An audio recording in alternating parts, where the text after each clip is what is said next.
live. I think we're live. Am I alive? Am I living? Somebody tell me if I'm on. Come on, it's the usual. I'm always in a panic about my sound. Somebody type it in. You guys know the game. I see lots of folks I know in there before. I am beautiful and sound great, which is Scott Jernigan trying to get a raise. Won't do you any good, but appreciate the kind words there, Scott Jernigan. Hi, everybody. My name is Mike Meyers, and welcome to the Monday edition of the Mike Meyers live stream called Ask Mike Anything. The goal of this live stream is to provide those of us who are isolated by the coronavirus an opportunity to continue our studies for CompTIA certifications. In particular, we're talking about IT fundamentals, A+, Net+, Security+, and we can certainly go outside of that on an as-needed basis. So feel free to ask questions. The way this works is very simple. You type in your questions in the live chat, and I answer them. Luckily, I'm here with the support of both Scott Jernigan and David Rush of my office, who are always glad to help out. A couple of rules are, if you type in a question and I don't see it, just type it again. Scott Jernigan will usually be here he's got me on the side on Teams, and if I miss something, he's usually pretty good. But don't be offended if I miss a question, guys. Just type it again, it's no big deal. Also, keep in mind, for some of you guys, you might be a little shy, a little nervous. You might not be comfortable that you're asking a good question. First of all, you are. However, sometimes questions can be complicated and such, and I understand that. So for those of you guys who would like to email me a question, my email address is michaelm@totalsim.com. So just send me your question there. I'll read it, and I'll usually get to it at the next AMA. So we're on Mondays and Wednesdays at 2 o'clock Central Standard Time. Also, if you're a gamer, I'm Senor Pepe. I keep putting that in there, but I have been doing like zero gaming. And also, when in doubt, type in Desweds, and you can find me. So those are the rules here. Now, I got some bad news today. The bad news is that we're only going to run for an hour today. We normally run from 2 o'clock until 4 o'clock, or when the questions run out. We usually hit it till about 4. But unfortunately, we have a lot of construction going on today, and I had to arm wrestle a contractor, and we have now compromised that I will only run for 1 hour today. So we're going to keep it a little bit tighter, and hopefully we'll be able to get to everybody's questions in the shorter amount of time. Also, COVID, I'm kidding. Breathing in. Okay, yeah, I've got a drinking problem. So anyway, the other thing is anything that I promised it was going to be ready by Monday, none of it is ready.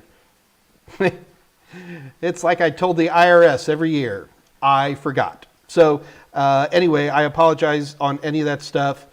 Security pathways, career day, FBI cybersecurity group, and something strange is happening. Am I still on? I'm getting weird stuff happening on here. Can you guys see me? Somebody type in something. Okay, thanks, Elbow. I was getting a little nervous there. Yeah, guys, I was getting some weird pop-ups. Maybe it's time for a little anti-malware, you know what I mean? What else is going on here? Yeah, the cats and me are definitely in contract negotiations right now. Jack is asking for far more catnip than I'm willing to pay him, and so he's on sabbatical, better known as upstairs. So this will be a cat-free zone unless we get a special guest star. So we do have some really good deals today. First of all, we've got an amazing deal. I see a couple of new faces in there. Welcome aboard, new faces.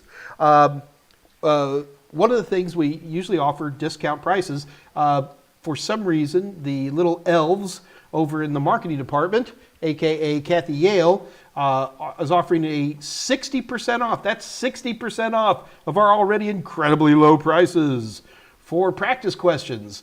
So that's A+, Net+, Total Tester, and Total Tester Sim Bundles, and Security Plus. All of these are now 60% off, and all you got to do is go to www.totalsim.com and head over to the marketing area and fill your cart with loot. And then at checkout, type in the code 11232020. Don't be in a panic to write that down. Scott Jernigan's going to put that right up there in the live chat, so we'll be fine. And everybody is in good shape. These are amazing deals. I mean, seriously, guys, this is kind of ridiculous. I already have the cheapest of the good questions And we normally do a 50% markup. Now it's 60%. So our prices really are insane. So anyway, take advantage of that. Scott Jernigan's got that all typed in there for you. And I see a lot of new faces. I've been really typing into some of our marketing channels, in particular Facebook and LinkedIn, and hopefully that's some of you guys are coming in. I always look at, it's expensive. What's expensive? You know Professor Messer. Yes, I do. I've met him a couple of times. It's been a few years, but I have met him. He's a very nice fella. Might even be a better tech than me. Is it expensive? I don't know his prices. So Prashanta, I will trust you in terms of telling me what the price is, because my prices are ridiculously inexpensive, especially if you take advantage of that 60% deal. So anyway, we do have, so it's a little bit, so it's a short day today, so I really want to hit questions very, very quickly. We do not give scholarship. That's right, Prashanta, because we are makers of training materials. We are not a university, so no scholarship. Sorry, buddy. Jay Crichton, do you have the Network Plus deals? Boy, do I have the Network Plus deals. I'll tell you what, Jay Crichton, how would you like 60% off your Network Plus practice questions, huh? Spalding? Anyway, that was the deal between, that's what we were talking about. So yeah, we have good deals. Also, Jay Crichton, keep in mind that stick around pretty much every day. I don't know if we're going to have enough time today, but most days we have giveaways. So we're always giving stuff away. So just show up, ask some questions. Heck, don't even ask questions. Just try to do some of our terribly unfair competitions, and you too can win, especially when we have smaller groups. I've only got like 40 people in here today, so that's good. Anyway, let's hit some questions. Armando P at 206. Mike, can you explain the difference between default route and default gateway? Sure. So a default gateway is something that individual hosts use to tell them how to get to the internet. A default route is a route inside of a router. So routers don't really have default gateways per se. Inside the router, the default route is the route. If it gets a packet, it doesn't know where to send it, it sends it out that. But it will definitely have default route on a host. Default gateway on a host and default route on a router do have a little bit of a hint of similarity, but keep in mind that they're different. Only endpoints have default gateways, really, and then only routers, true routers, have a default route. Look at Rupert.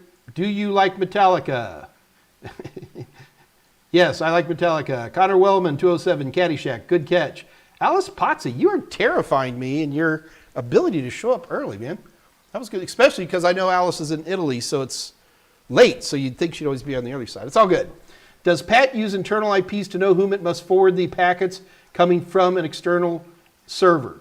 Yes, it uses the internal IP plus, Alice, remember it also uses the port number. So when a NATed, let's use Pat because obviously you're doing a lot of Cisco right now. When the packet comes from your system, remember it's got a destination IP, it's got a source IP, destination port, source port. The router itself stores both the internal IP address as well as the destination port number. Destination port number? I'm not sure. I haven't thought about that for a while. How old are you, Mike? As old as I feel, buddy. I'm a kid. I'm young. I'll be 29 in September. But then I always turn 29 in September, so. Why do I get paranoid with people? There's two questions that will get me very paranoid. Number one, how old are you? And then number two, what certs do you have? Because my first question is, why are you asking that? Do I need to qualify something? Don't trust anybody under 30, or something like that. I'm 59 years old. Axe, 208. Mike, I have an old XP laptop with a key code. Okay. You mean the CD key, I'm guessing you mean? I think the MS Office works on that. Can I reload that Windows into a VM? Sure, you absolutely can. I can't guarantee about the MS Office, but what you're probably going to have to reactivate it with your code. But that's all you should have to do. Especially with it. Heck, even with its XP, you may not even have to do that. Then again, here's the always question I always have. Why would you want to do that? Is just having fun? Go for it.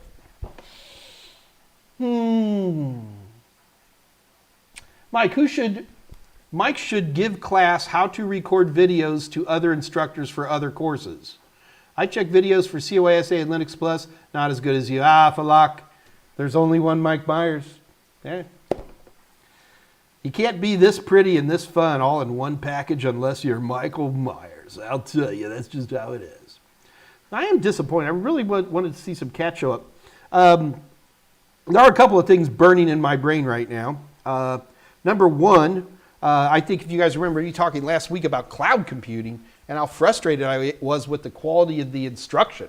I know everybody keeps pushing about Linux Plus. I'm going to sweet talk Scott Jernigan and Dave Rush to do a Linux Plus cast. I want to replace this book. It's a fine book, and the author clearly knows who is the author, Kamesh Ganasan. But the problem is why don't people believe in graphics like I do? I don't understand.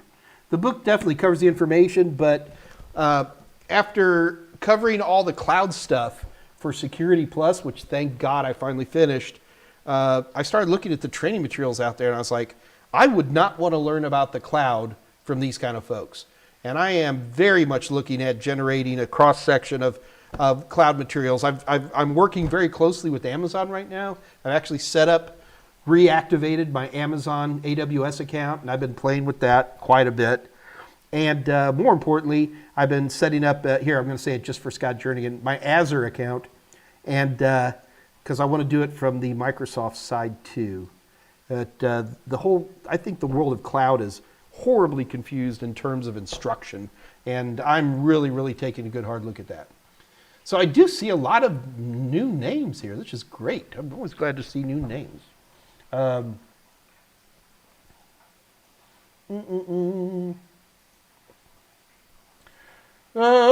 Anytime I stop and start looking to one side, guys, it's because I'm scrolling through the live chat and I'm looking for questions or something like that. Elbow.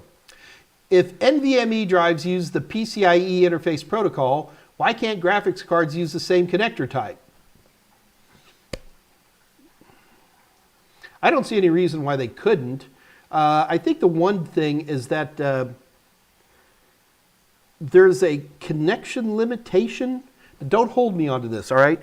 I'd have to look at the pinouts for an M.2, but I don't think there's anything in M.2 that can match a 16-lane PCIe connection. And the other thing is that graphics cards will actually use those connections in different ways, which is something you wouldn't just see in a mass storage. But the answer is elbow. There is no reason. It could be done. Now, the more important question is, why don't they? And my guess is that it's going to be the bandwidth, when you have a super dedicated bandwidth versus a graphics bandwidth that's doing different things. And that's my question. Andre, my favorite Belgian. It's 21:10 on this side of the big water, so it's not terribly late.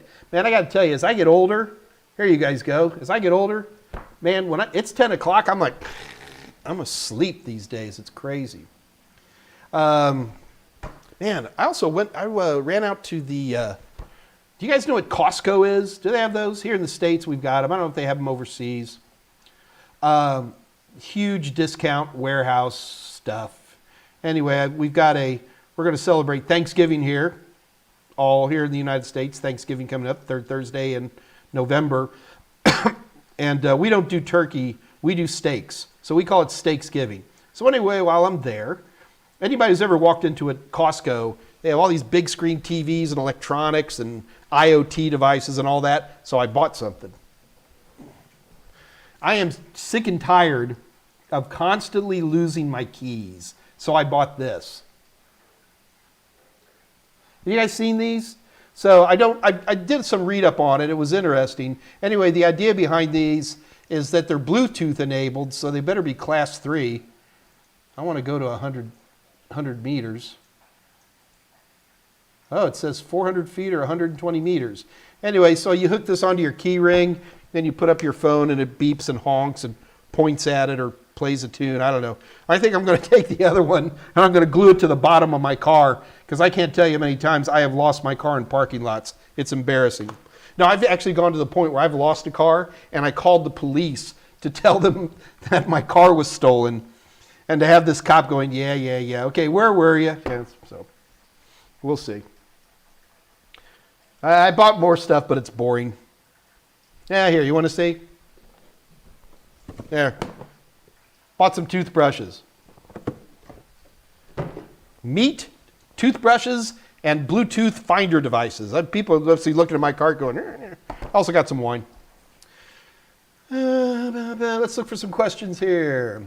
U4 Rayman at 2:10. Guys, remember, for those of you just tuning in, unfortunately, we're going to have a short day today. I have to end at 3 o'clock, so we only have an hour today. I apologize for that, but it is just the way it worked today. We have a big construction project next door, and I had to negotiate with a contractor. You guys keep in mind, this is my house, and people live next door, and unfortunately, that's how we worked.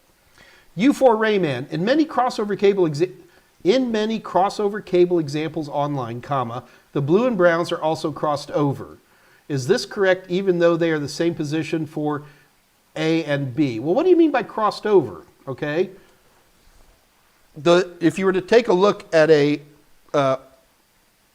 8P8C connector, right, RJ45 connector, the browns are on one end and the blues are on the other, but it's solid blue stripe, and then the browns are am I lying?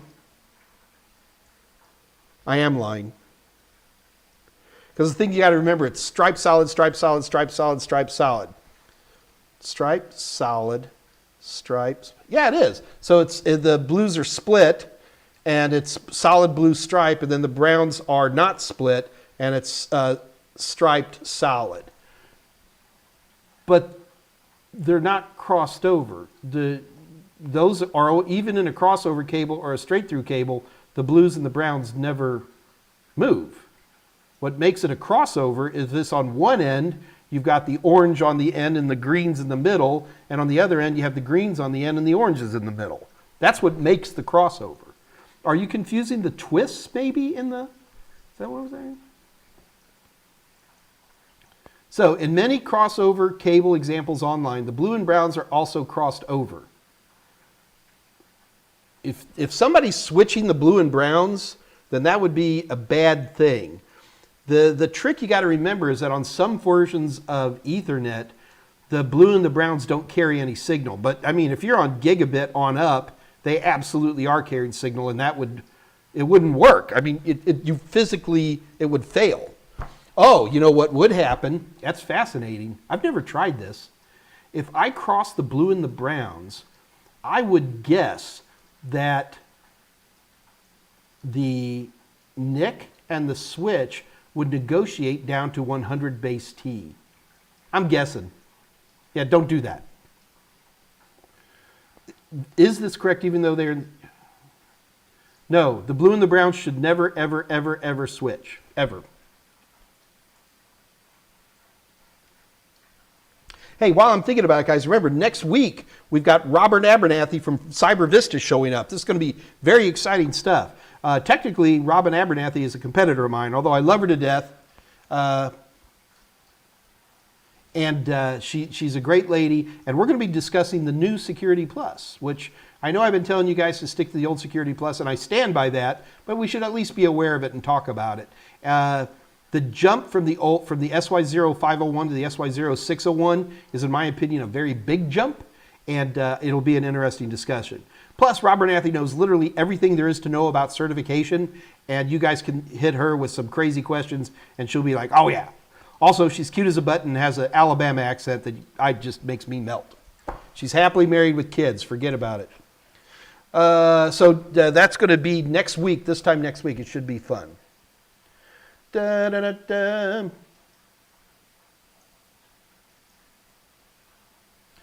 Did I miss a 2:01 p.m. I did miss a question. I'm Brooks. Do I need your books if I have your video courses? I'm Brooks. My rule is always the same. In order to pass any certification, not just mine, but anybody's, you should have a book, you should have videos, and you should have practice questions.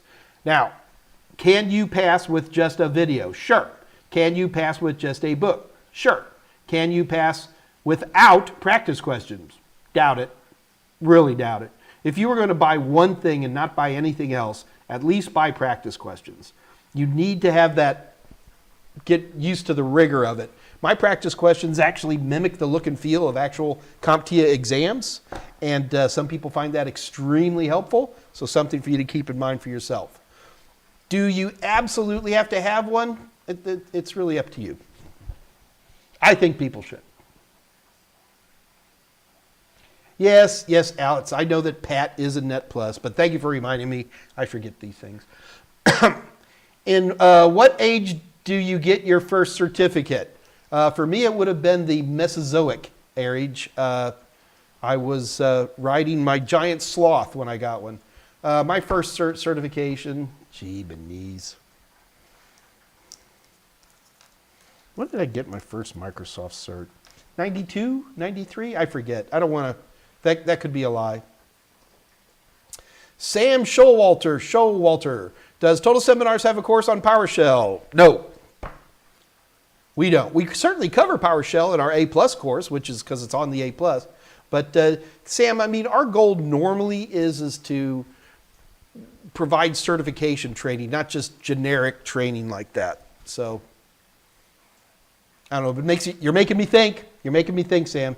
But if I do anything, I'm going to have to do Linux Plus because half of you guys will stab me if I don't.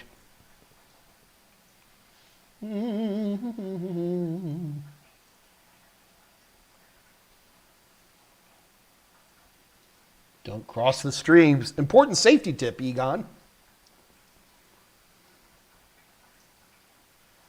Tolowit, was it barefoot wine or you did? Come on. I forgot what I bought. And this is the one thing about having a microphone hooked to me. I want to go get this bottle. I got a Jerubim, a big bottle. It's just goofing around. It was on sale. Elbow, now you just need to find a Bluetooth key finder to find my finder. So actually, well, no, because here's the one thing I don't lose is my smartphone. So it's supposed to have an app. I haven't done anything. Ooh. Folks, I'm not going to say much other than this. You really need to show up on Wednesday. I just got to notice, I'm not going to say anything else. I'm going to say this. You really need to show up on Wednesday. That's all I'm saying. Day after tomorrow. Charles Drew and hey, Scott. Scott, you're talking to Scott Drigan? Fine, I'll just scroll right past that.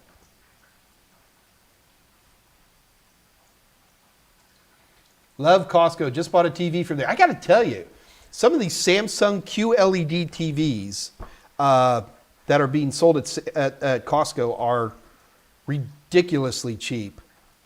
It's like 20 cents and some navel lint, and you get a new TV. It's crazy, some of these prices.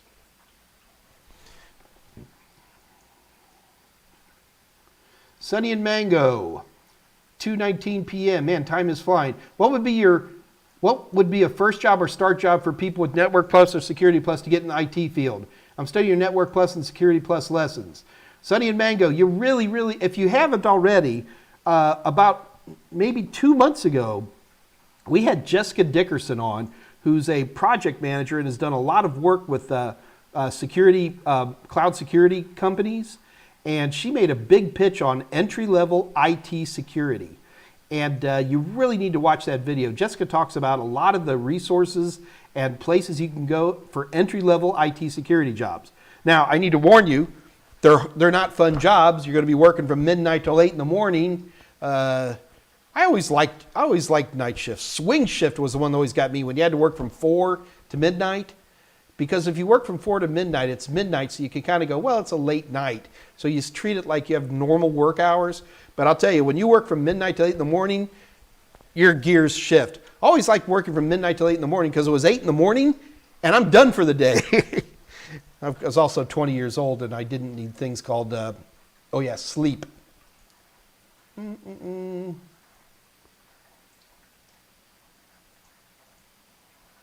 Sunny and Mango, this is a great place for people who are starting new. You are very, very much welcome, and just keep on coming back, man, and ask questions. Remember, that's what I'm here for, guys. I'm here to answer questions. And ignore Elbow and Tolowit and all those wacky Connor and all those folks goofing around like that just because, well, they owe me a lot of money, so they have to be here.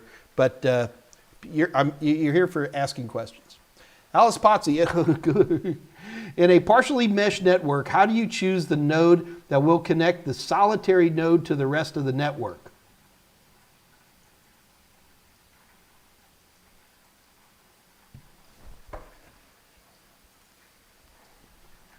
Let me Google that for you.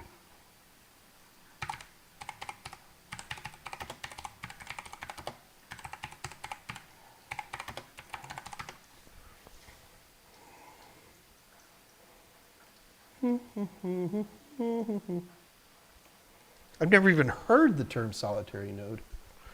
Control F, SOLIT.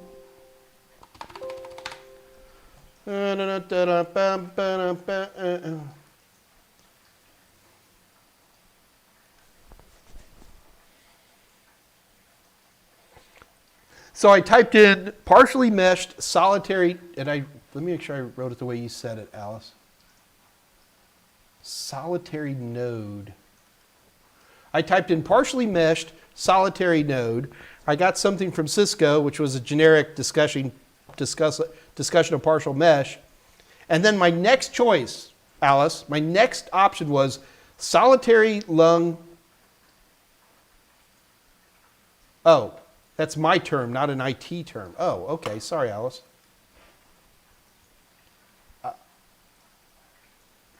Alice, I don't know what you're talking about. I'm sorry. We could talk about partially meshed all day long. But I'm afraid I'm a bit out of luck in terms of this. Alice, send me an email. I'd love to talk about this. Send me an email. We could talk about it. Or if you want to try to put it together online. It's just that today is kind of a short day. I'm terrified that I may not be able to get to it in a timely basis.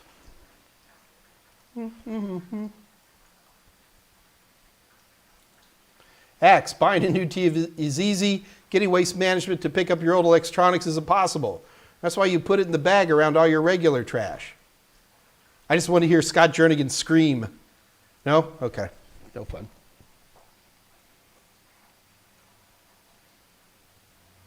Charles Drew and Mike, you're so right. Udemy videos, books, and practice tests are definitely... Yeah, Charles, I've been doing this a long time, amigo, and that's always the perfect mix.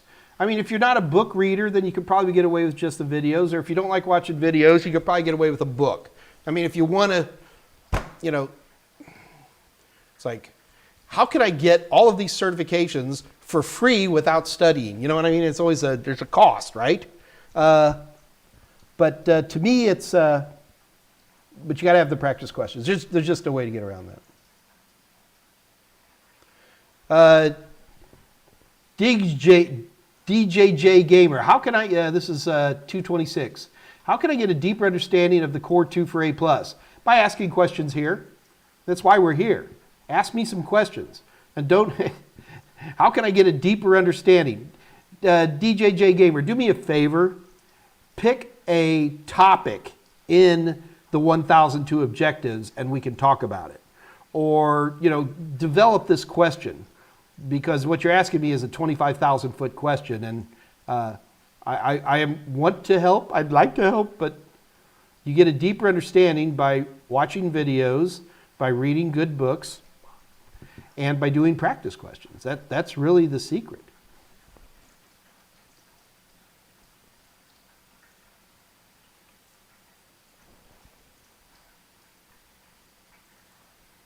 Mm-hmm. 214, Anthony Napoli. Good Irish name there. Love your Security Plus course. Thank you, sir. Appreciate all you do trying to learn. Hey, man, it's capitalism, but it's capitalism with a good feeling.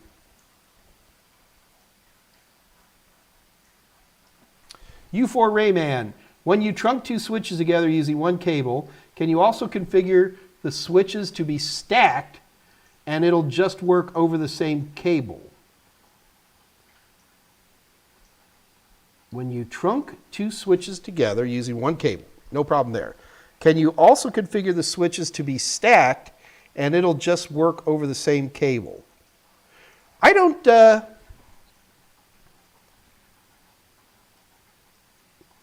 I'm not familiar with stacked in the context that you're using that question. Certainly you can trunk them. I mean, that's what trunking's all about, right? U4, try it again, man. I'm not sure. I'm not comfortable with your usage of the word stacked, or maybe you know a usage of stacked between switches that I'm familiar with, so you might want to develop that a little bit. DJJ Gamer, well, here he comes. What is the best way to understand Core 2 better? Buy all of my stuff or stay on here and get them for free through giveaways, or take advantage of outrageously discounted questions. DJJ Gamer, when you say you want to understand Core 2 better, the first thing I'm going to ask you is, why do you think you don't understand Core 2 now? Where do you lack in Core 2? Or what experience have you had out there that makes you feel that you're deficit in your understanding of Core 2? I've had people ask me questions like this before, and a lot of times when they do, what they're really telling me is that they know absolutely everything and they can't believe that Core 2 is that easy. Core 2 is not an easy exam. It's not deep. It's just wide. And so my answer to you would be, take a look at the objectives. You can go to www.comptia.org and download the objectives for the A+, 1002, and look at them, think about them, consider them. Read good training materials that talk about them. That would be the way to go. 228, Eric, are you a gamer? I find myself on Twitch more than I am gaming these days, which is sad. For the oh, here we go. Now, see, DJJ Gamer, now you're doing it right. Good job. 229. For the A+ Cert Core 2, what is the best way to revise? Revise.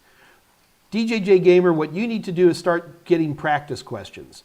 DJJ Gamer, you really need to show up on Wednesday, which is 2 days from now. Also, you need to really show up on November 30th, because I'm going to tell Robin Abernathy that she needs to do some giveaways for her practice questions, or at least deep discounts like we do for our stuff. And the absolute best way to feel that you are ready for an exam is to use practice questions and see how well you do against the practice questions. I think I'm starting to zero in. You're not sure. You're like, do I know this? Do I not know that? Give me a broad overview. Practice questions. Full stop. We're there. And while we're at that, DJJ Gamer, do you notice that today we are offering our practice questions at a 60% discount? All you got to do is go over to www.totalsem.com and load the A+ questions into your cart. And when you check out, type in the code 11232020, and you get that at 60% off. This is ridiculously, we're in double-digit prices now. So that is absolutely the answer to your question. Alice Potsy, that is my term, not an IT term. Man, Alice, you've got me completely intrigued on what you're talking about with partially meshed. And now you've absolutely got to send me an email or something, because I got to know.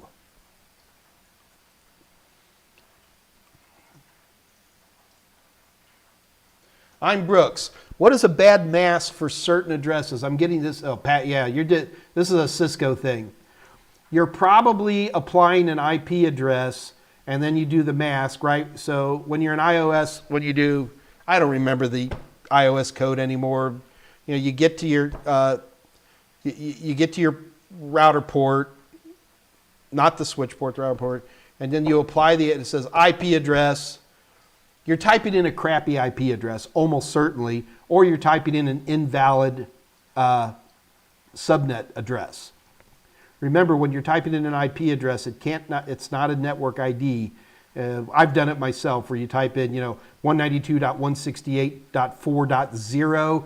255.255.255.0, that would be a bad, it's really a bad IP address, not a bad MAC address. I'll tell you what, I'm Brooks, if you're really having problems, take a picture of it and send me an email, and I can probably help you more directly with that. And in case you didn't get my email address, I'm Brooks.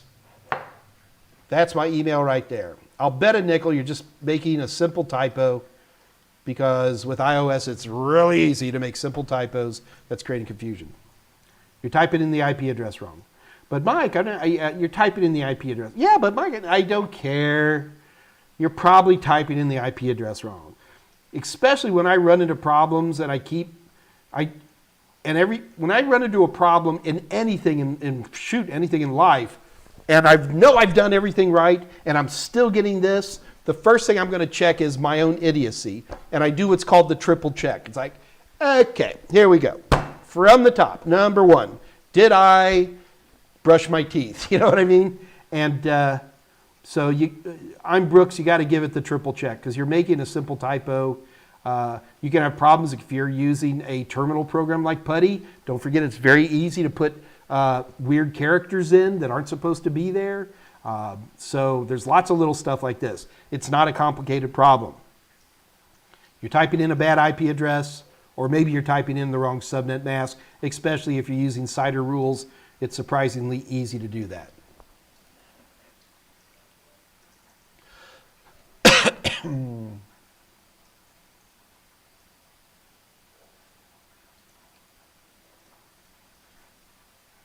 Yeah, I will. How to initiate the restore from a command prompt in Windows. I have no idea how to do that. More importantly, I have absolutely no idea why I would want to do that.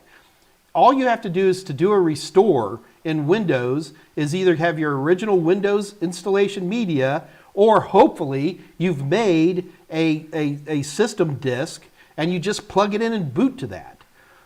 If there is a way to do that at a command prompt, I am unaware of it. Also, if I was in a restore situation where something was wrong, the chances of me getting to a command prompt would be pretty small. So that would just, you don't do it that way. You say, well, I don't have the install media, or I didn't make a system restore. Well, shame on you for that one. But then just go to another computer, go to Microsoft, download an ISO, burn the ISO onto a thumb drive, and then do it that way. And that's how you do the repair. I am unfamiliar with a way to do a Windows repair from a command prompt, at least without being in the Windows pre-installation environment. And even to get to the Windows pre-installation environment, you still need a thumb drive with a bootable Windows.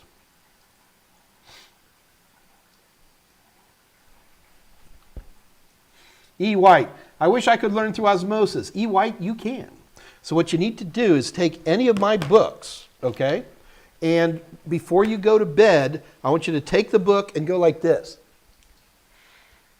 And when you wake up, you will be an expert at user profiles. The next day, turn the page and do the next page. Why does my nose itch so bad? It's so professional, you know?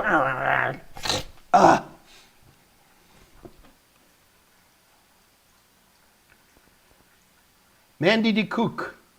Hi, Mike. Sorry a newbie here. Well, it's nothing to be sorry. We're all newbies at one point or another. I have done Net Plus some 14 years ago. Okay? Would you suggest grasping the basics on Net Plus before attempting Security Plus? Yes, absolutely. Absolutely do that. Mandy, it's been too long. Things have changed. I tell everybody, I write my Security Plus training materials with the assumption that you have the equivalent of Network Plus knowledge. By the time we get to Security Plus, I am not going to be teaching IPv4 addressing and subnet masking at that level. That's A+ stuff, Net Plus stuff. By Security Plus, there's a certain point in time, kids, where you have to move past the basics. And for me to write a book that would do Security Plus and cover all these basics, book's going to be this thick. So yes. Mandy, I will also mention that we've had a number of people who've been successful going straight to Security Plus. I would say they're really good at memorization.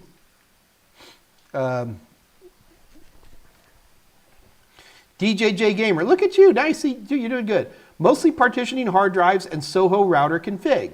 All right, DJJ Gamer, well, we have already a nice video on hard drive partitionings. I don't know where it is. And it wasn't like a dedicated one video on hard drive partitioning. So DJJ Gamer, what I'd really like to see you do is I'd like to see you spin up a virtual machine using Oracle's VirtualBox. It's completely free. Download a copy of VirtualBox. Then go on to Microsoft and download a demonstration copy of Windows 10. You can't activate it, but you can download it, and it runs for like 180 days. And get one of those, and then you can install more virtual drives, and you can play with that all day long. You partition them and all that kind of stuff. And then get online onto these things and go, hey, Mike, I'm having trouble, striping a drive. Or Mike, I don't understand in VirtualBox how to add another hard drive so that the virtual machine I already have can see it. There you go, DJJ Gamer. Now we're zeroing in. Good man. Well done. I'm assuming you're a guy. And that's the way we can do that. Now we're getting to those kind of good questions, amigo. But still, practice questions are a good way to go. Soho router configuration.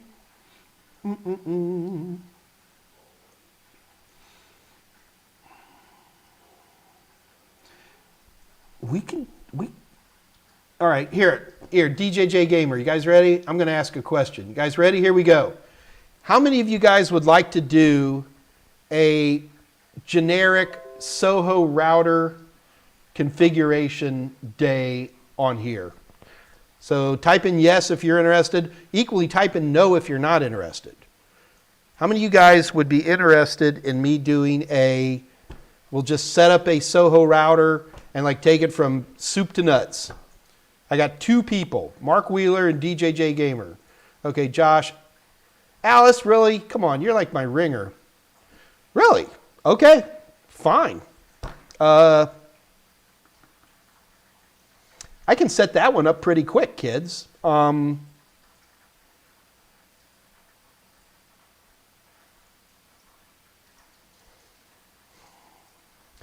need to do a couple of test setups because you don't want to mess up your streaming system. This is the system I'm on to do demonstration, but it shouldn't be a problem. And I will try. Scott, is there a reason for me not to say this? Do it. Do it now. Good answer. I'll tell you what, we'll do it Wednesday. Sure. We'll set up, I've got a couple, you can actually see them back there. Some nice 802.11 AC, one of them's AX routers.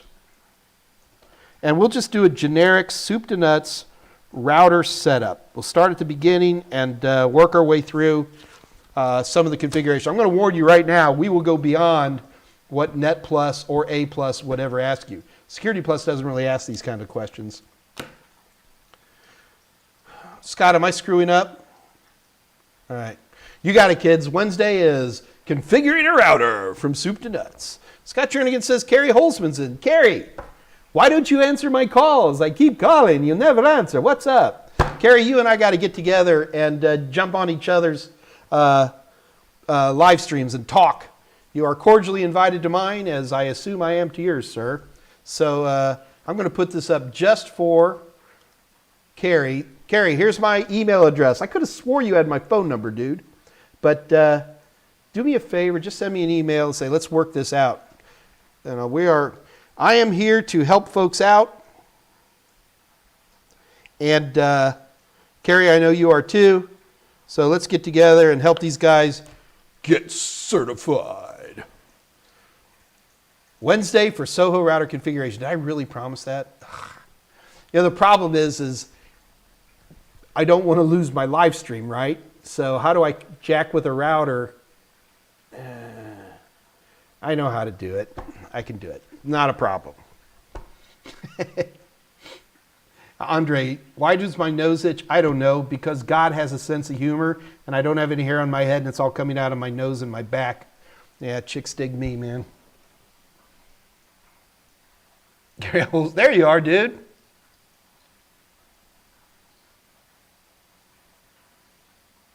And DJJ Gamer, also to answer the other question you asked about experience. I have none. Thinking about obtaining the A+ would be better first. I agree. DJJ Gamer, the only thing I would add to that is, do you have passion for IT? Good Lord, do not get into IT if you don't love this stuff. I mean, I genuinely love this stuff. I play with this stuff all day long. I mean, all day long. And if it's a passion for you, welcome. Have fun.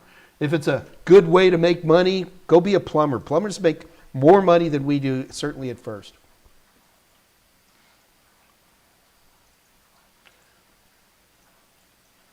Uh, 236, backtracking a little bit. Josh Milo, do you have any strategies for the interactive questions on A+? At this point, that is the main reason I hesitate to schedule my test. Okay, number one, Josh, schedule your damn test. Just schedule it, okay? Heat and pressure makes diamonds, and you need to go ahead and get yourself scheduled. If that's the only thing that's holding you back, then you need to schedule it for like 30 days from now, okay? Man, you can take it at home now. Life is good. Can't go to the bathroom while you're testing. Remember that one. I got that wrong last week. Guys almost took my head off. The strategies, I can give you a couple of strategies for the interactive questions. The biggest problem is the interactive questions are, in my opinion, often the easiest questions on the entire exam. The problem is you're a little nervous anyway, so boom, and these interactive questions come up at first. So you've got to take some time and acclimate to the interface, which is weird, okay? Because you've got a question that shows up in a floating box, and then you have a demonstration. My nose is driving. I think I'm allergic to cats. Oh, wow. And then get comfortable with the interface. Number two, make sure you understand what the question is legitimately asking. Sometimes you'll look at something and you go, oh, I know what that all means, especially if you've been using some of my practice performance-based questions. It's not. I don't give away the actual performance-based questions on any exam. I get pretty close, but I don't give them away. And so you need to look at that. You need to read the question, understand what they're trying to deal with. Don't get mad about bad graphics. Don't get mad about strange nomenclature for an IPv4 address or something like that. You can read it. You can figure out what they're trying to say. And then answer the question. And remember, they're usually the easiest ones. The other problem that people run into on interactive questions is they spend way too much time on them. Since they're at the beginning of the test, you tend to get a little into it, and all of a sudden you spent 20 minutes on 3 questions, and now you've got X amount of time left to finish the practice questions. Just treat them like any other question. Yeah, you need to spend a couple of minutes reading the question, understanding the interface, getting mad about a bad graphic. Sure, we all do that. But then once that's done, you'll usually discover that the interactive questions, particularly on A+ and Net+, not so true on Security+, but on A+ and Net+, the performance-based questions are, in my opinion, simple to the point of sometimes being trivial. And they're also very good about answering themselves if you take the time and use a little logic. Okay?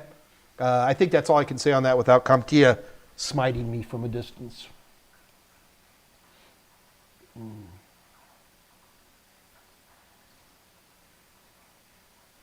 Okay, U4 Rayman. Hi, Mike. Stacking switches as in one.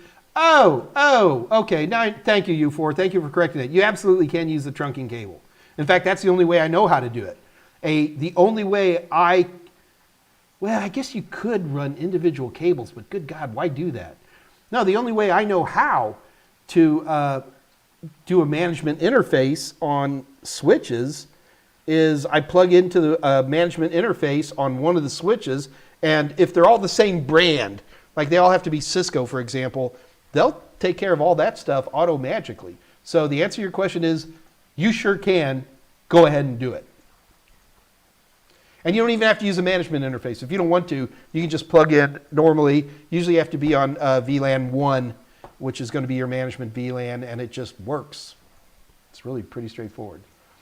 Alice Potsy, I'll send you an email, a short one, I promise. No problem, Alice.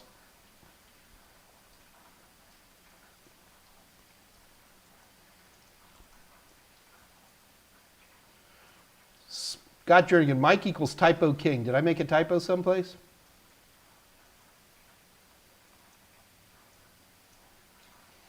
So, I'm Brooks. What is that movie about I'm Brooks. Is that from Shawshank Redemption by any chance? Great movie, by the way.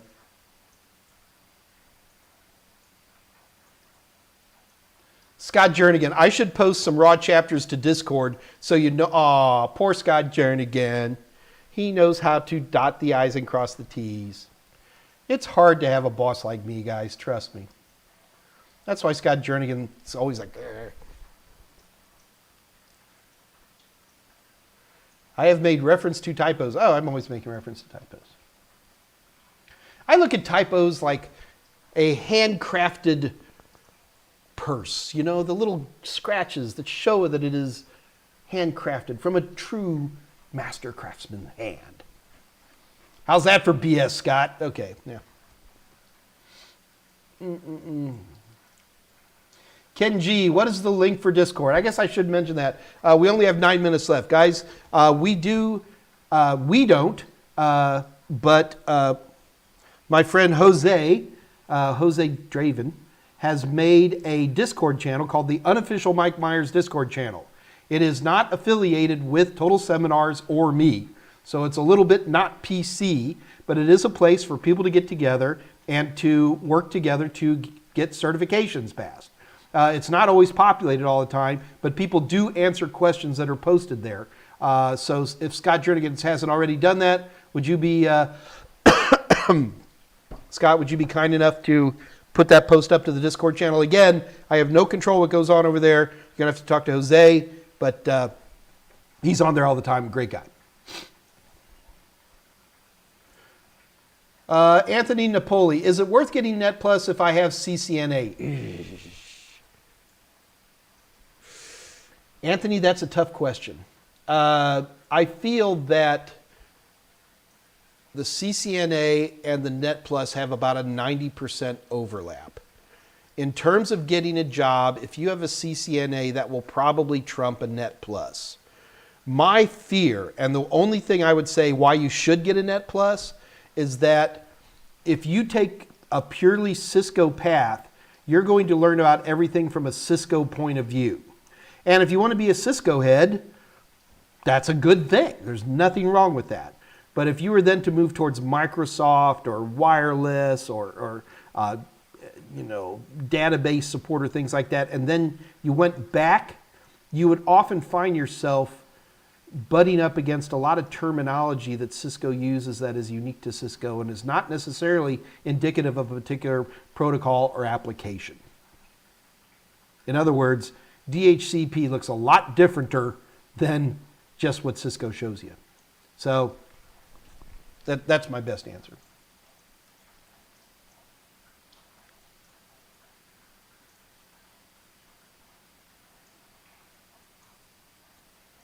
Looking for questions.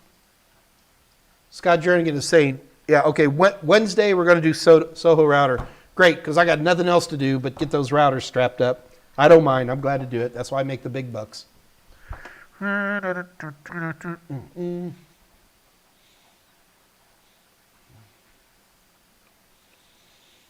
Looking for questions.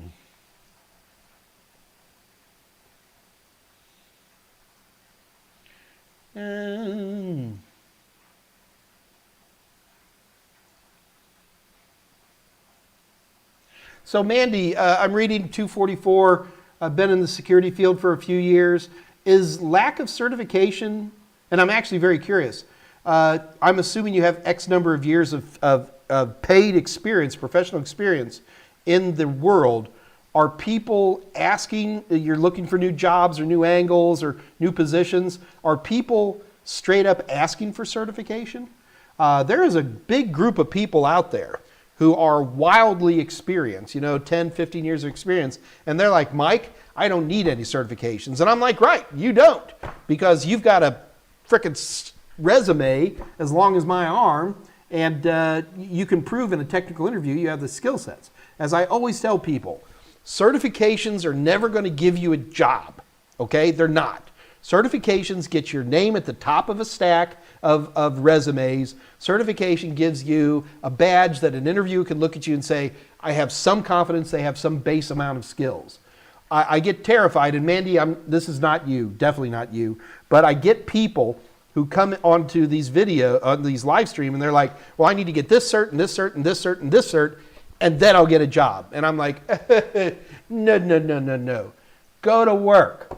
If you were here in Houston, if you have the ability to, use oxygen and you have bilateral symmetry, I could get you jobs around here, okay?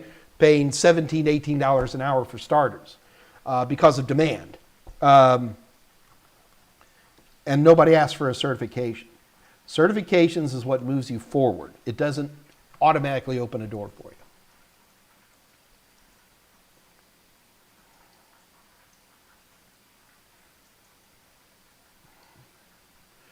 Mr. G, got the whole practice test bundle for $50? Mr. G, that's less than 50% off. That's crazy. Are we selling it for that cheap? Scott Jernigan, you won't be getting a paycheck this week. Sorry, buddy. Okay, we only got 4 more minutes. I got to move fast.